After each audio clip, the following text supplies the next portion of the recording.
man. I held off on sharing this story for a long time. It felt embarrassing, like airing my dirty laundry for everyone to see, but maybe someone out there needs to hear it. Maybe someone's stuck where I was. It was winter, and I hit rock bottom. No cash, no friends, no clue what to do next.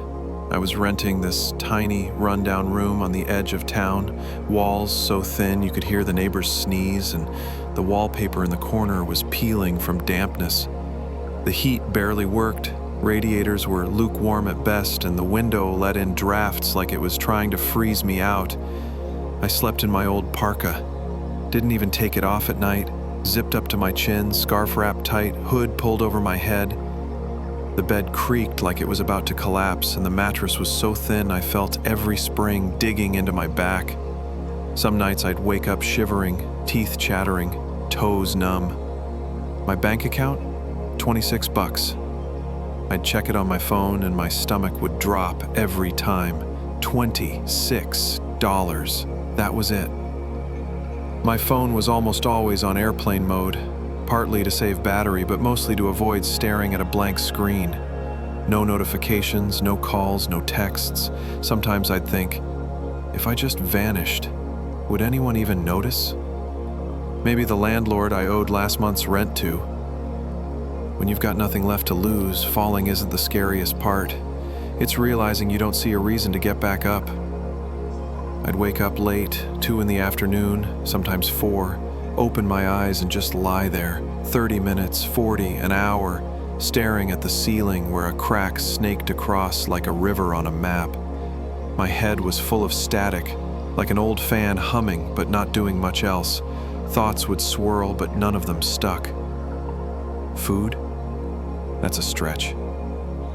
I'd only leave the house when the fridge was empty. I'd drag myself to the corner store where the cashier started recognizing my scruffy look. I'd grab the cheapest loaf of bread, usually the day-old stuff by the register, already going stale. A pack of ramen for 50 cents. If I scrounged up some change, maybe a can of tuna. I'd shuffle back home, cook the noodles on this ancient stovetop that took 10 minutes to heat up. I'd eat straight from the pot, perched on a chair with a busted cushion. One freezing day, I was standing at a bus stop. The wind cut through me like a knife. My jacket zipped to my nose, hands jammed deep in my pockets, clenched to stay warm. A trolley bus rumbled by, its wheels screeching on the icy road, and out of nowhere, a thought hit me like a punch. What if I just stepped out in front of it, right now? Would it change anything? I froze. Time stretched. Seconds feeling like minutes, and in that cold, quiet moment, something inside me whispered back, what if you're worth more than that? I went home, and the next morning, something clicked. I got out of bed and looked around my room. The floor was a mess. Empty ramen packets, water bottles, crumpled receipts. I grabbed a trash bag and started cleaning. Swept crumbs off the table, wiped it down with a damp rag that smelled musty but did the job. I picked up this grimy mug with week-old tea stains and scrubbed it under the faucet. The water was ice cold, but I kept at it until the mug gleamed. It took maybe half an hour, but when I was done, the room felt alive. And so did I. It was the most ordinary day, but it was the start. Not some grand, heroic leap, just mine. I dug out an old notebook from my backpack, some freebie from a stationery store with their logo slapped on it. Every morning, I made myself write one thought. Sometimes it was, I woke up, that's something. Sometimes, today sucks, but I'm here. I'd scribble it sitting on my bed, the kettle hissing in the background. It became my ritual, like having an honest conversation with myself. A week later, I added something else. Found a YouTube video with basic stretches. 5 minutes, roll my shoulders, stretch my neck, loosen up. I did it on the floor, on this ratty rug that reeked of dust. Sometimes I'd crack up at myself. Here's me, a grown dude doing downward dog in my dump of a room. But it worked. I could feel my blood pumping again. Then I stumbled on a breathing exercise video. Just breathe. Slow, deep. 5 minutes. I'd sit on that wobbly chair, close my eyes, and count my breaths. 1, 2, 3. My mind would wander, but I'd pull it back to the rhythm. It was like waking up my body, reminding it I was still here. And then, boom, a miracle. I landed a job. Not some cushy office gig with free coffee.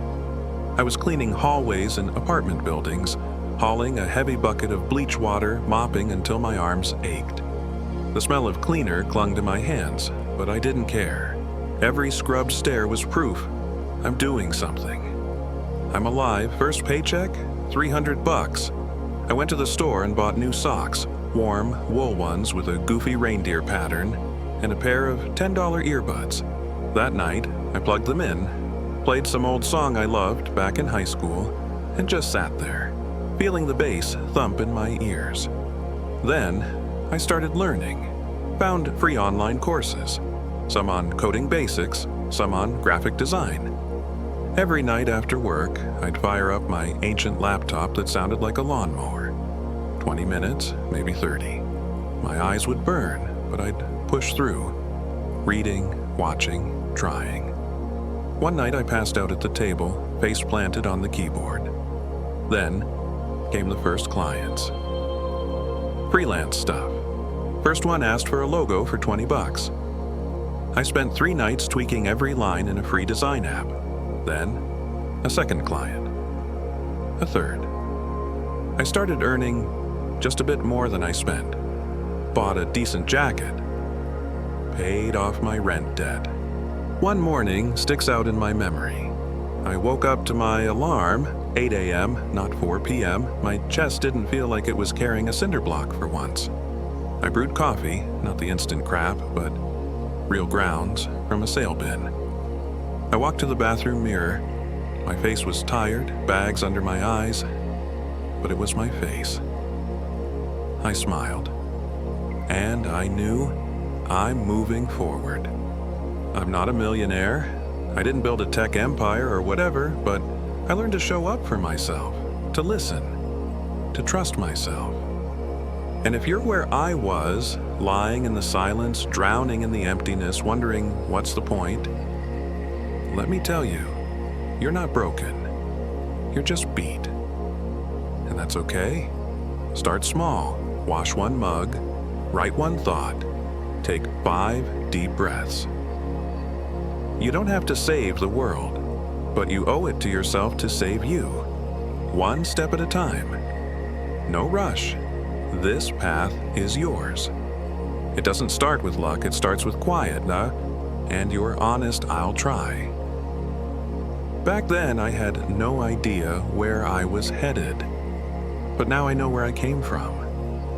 And honestly, that's the best thing that ever happened to me.